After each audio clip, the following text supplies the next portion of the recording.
Good day to all of you. Continuing hyper competition introduction part. Let us recollect types of business competition.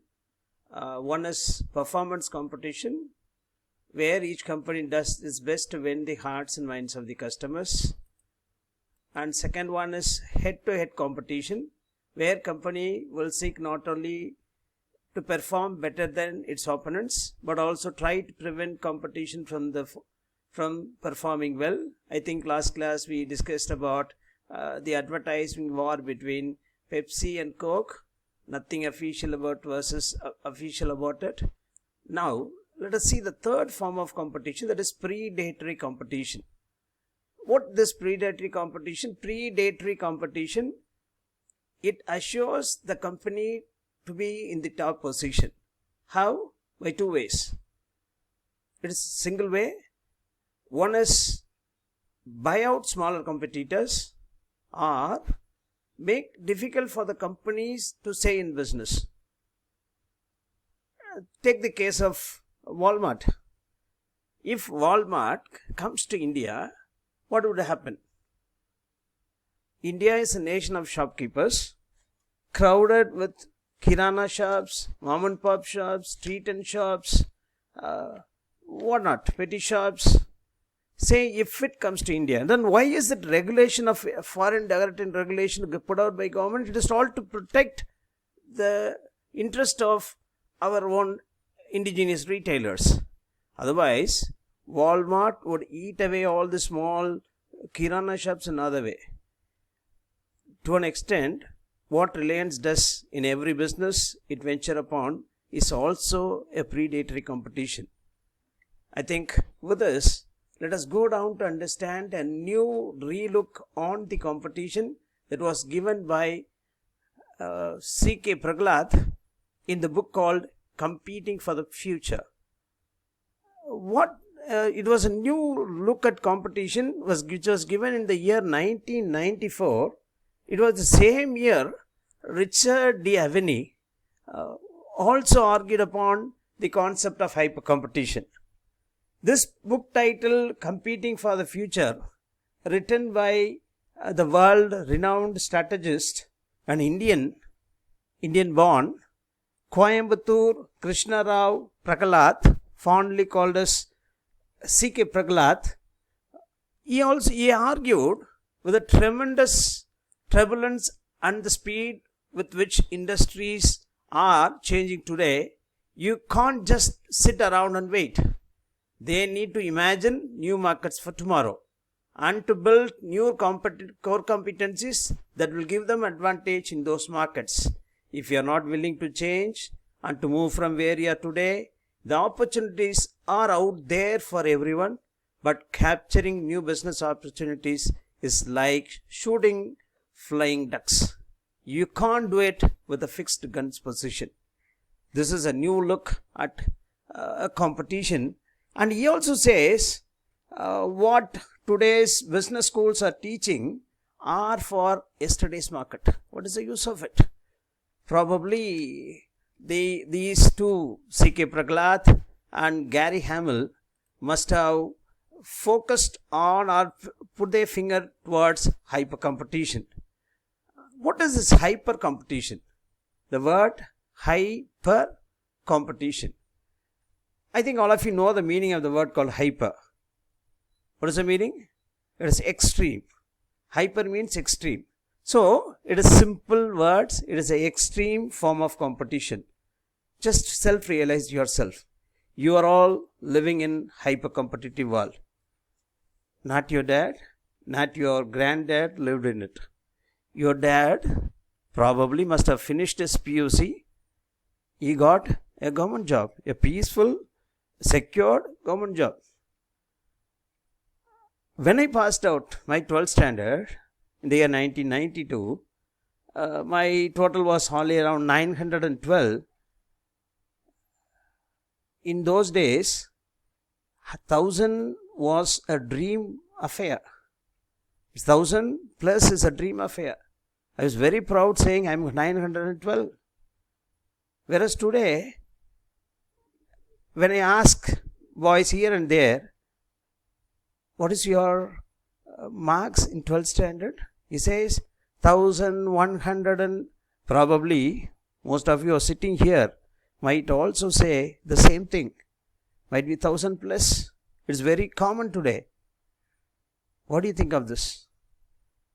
What do you think of this? Is competition is low or the competition is raised? It is not raised. Remember, it is extreme. So there is hyper competition.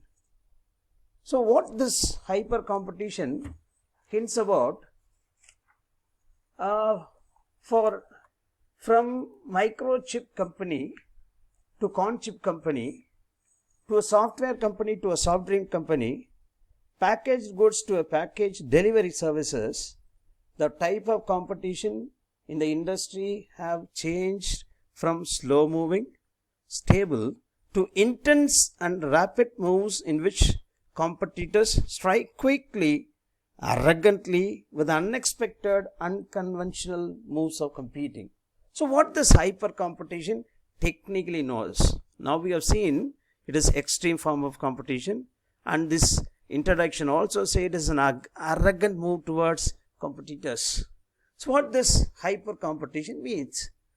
It was given by Richard D'Aveny. He is the person who brought out this concept of hyper competition, and it was argued by Michael Porter, but hyper competition is the trend of today. So what is this hyper competition? In the words of Richard D'Aveny, the professor of strategy at Tech School of Business, he says, hyper competition represents a state of competition with rapidly escalating levels of competition and reduced periods of competitive advantage for firms. So, what this definition says? I read again. Hyper competition represents a state of competition with the rapidly escalating levels of competition and reduced periods of competitive advantage for firms. So, there are two essences in this definition. One first essence, rapidly escalating levels of competition, and second essence is reduced periods of competitive advantage. Now, let us see what is this rapidly escalating levels of competition. What is this rapidly escalating? What is escalating? Escalating is intensifying competition or rising to the next level, or you sudden rise in competition. This is called escalating. So, you escalate the competition. So, can we say you suddenly the competition, the level of competition heightens. So, we can put it in simple words and understand. You keep the competition so high that your competitor cannot reach you.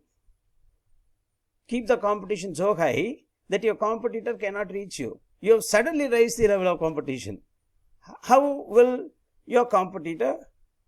He is as equivalent as you are. Okay, we have discussed already who is our competitor. He is a foe. He is given a chance. He will overthrow you. Now, how will you keep the competition so high? How will you escalate the competition so high? He says the answer lies with the word competitive advantage. Jack Welch, all of us know what is called, is a legendary CEO of GE, a best known CEO of the century has produced.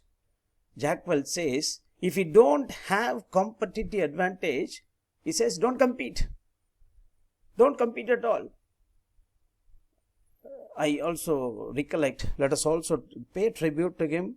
He just passed away on 1st May 2020. So he says, if you don't have competitive advantage, don't compete. So what is this competitive advantage? Competitive advantage is something that keeps you ahead of competitors. Very simple. That's something that keeps you ahead of competitors. It can be attained due to some factors like product quality, brand, cost structure, customer loyalty, anything like that. If you put it in simple words, what is called competitive advantage? An advantage that you have over your competitors in marketplace. Very simple. Very simple to understand. Just reverse the words. An advantage that you have over your competitors in marketplace. Michael Porter says you can achieve this competitive advantage by three means. One is cost leadership, second is differentiate, third one focus. These are the three things Michael Porter says. If you have this, you can have competitive advantage.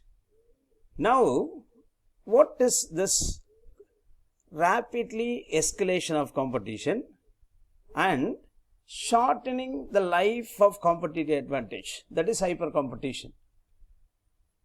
So, here the word sustainable competitive advantage becomes a question mark. What is sustainable competitive? We have seen what is called competitive advantage, an advantage that you have over your competitors in marketplace. Now, what is called sustainable competitive advantage? A companies who are able to maintain a competitive advantage for many years. See, Walmart, what is a competitive advantage? Walmart, it is cost leadership, globally procurement. There, that's all, everyday low price. That's their competitive advantage. If you are able to maintain this for very long years, that becomes your sustainable competitive advantage. The problem here is rapidly escalate. Hyper competition does not allow you to have sustainable competitive advantage. It is only temporary advantage to temporary advantage. Firms moves upon escalating ladders as an advantage continually created, eroded, destroyed, recreated. Very simple. You cannot have, as of yesteryears, very long years of competitive, sustainable competitive advantage. You have some plus, you have it for a very long time and say, I'm very happy, my life goes on. Today it is only temporary. Today I have an advantage, tomorrow I need to have another advantage, built upon new advantage. You cannot have a permanent competitive advantage. That's all very old years. So what this watchwords of hyper competition is, no advantage is sustainable. No advantage is sustainable. It's only temporary advantage to temporary advantage. It is only, repeat, it is only temporary advantage to temporary advantage. All your strategic management books of yesteryears talks about sustainable competitive advantage, where Michael Porter has talked about. Whereas today, Richard D. Avani and hyper competition makes people to understand and to learn about temporary advantage to advantage. So what is temporary advantage to advantage? It is, this is a very powerful words you should understand. Here this is very powerful. You have to kill your own advantage before your competitor kills your advantage. I think this is very bold words, very arrogant words. You have to kill your advantage, own advantage. You have to kill your own plus, erase your own place, your plus, before your competitor kills your advantage. And built upon new advantages by which always you remain number one. I repeat, very powerful words. You have to build your own, kill your own advantage before your competitor kills your advantage. Built upon new advantages by which you always remain number one. So this hyper competition is a disruption of your status quo. You cannot have anything on your status quo. You have to disrupt. You cannot have, this is my advantage, I will sit coolly, I have learned this, now I have finished my MBA, that's enough, this will fetch me life, year after year of my life. No, it will not. It is all yesteryears. It is the sustainable competitive advantage is gone. It is only temporary advantage to temporary advantage. You should understand the features of hyper competition. Shorter product life cycle. Okay, the product life cycle is very, very short today. If you remember, in my days, 1990s, movies, we look at movies, the very successful movie runs for 100 days. 100 days is a very successful movie. Whereas today, it is overnight success. The film gets released, people say on the first show it's a mega hit. So it is very, very, it is not even a product life cycle, it is a fate. It is a fate, it goes away. And number two, the very important feature is constantly escalating rivalry in form of rapid product innovation and technology. Okay, so you take the example, today booksellers and publishers are suddenly taken away by the competition by the release of the e-paper called Kindle. The Kindle has taken away the total competition.